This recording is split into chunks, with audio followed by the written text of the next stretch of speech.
özellikle bazı okul dizilerinde öğrencilerin dersten çok gayrimeşru arkadaşlık ilişkilere teşvik edilmekte ve yanlış doğru olarak lanse edilip meşrulaştırılmaya çalışmaktadır.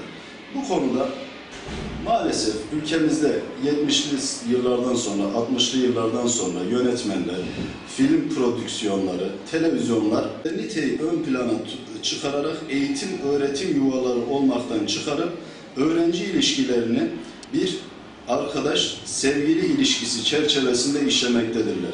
Eğitim öğretimde de en son karşılaştığımız sorunların başında da bu dizilerdeki okulların öğrenciler tarafından talep ediliyor olması eğitimimizdeki bugünkü en büyük sıkıntıdır. Artık öğrencilerimiz okullardaki o işlenen temaları da kendi okullarında gerçekte görmek istiyorlar.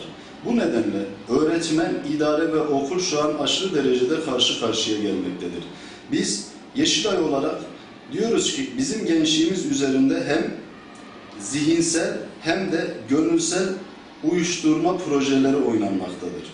Bu dizilerdeki işlenen temalar gençliğimizin gönlünü uyuşturma projeleri olarak algılıyoruz ve gençliğimizin gönlünü de uyuşturacak, gençliğimizin gönlünü de, aklını da pasifize edecek her türlü alışkanlıkların karşısında yer alacağımızı belirtiyoruz. Çünkü bunu yapmak zorundayız. Bu millet, bu toplum yüzyıllar boyunca Orta Doğu, Asya ve İslam ülkelerine önderlik etmiş bir millettir.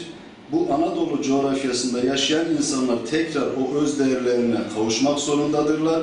Bugün yeryüzü kan gölüne dönmüşse, kan gölü haline gelmişse bu Anadolu coğrafyasındaki bulunan insanların birazcık pasifize hale gelmesinden kaynaklanıyor.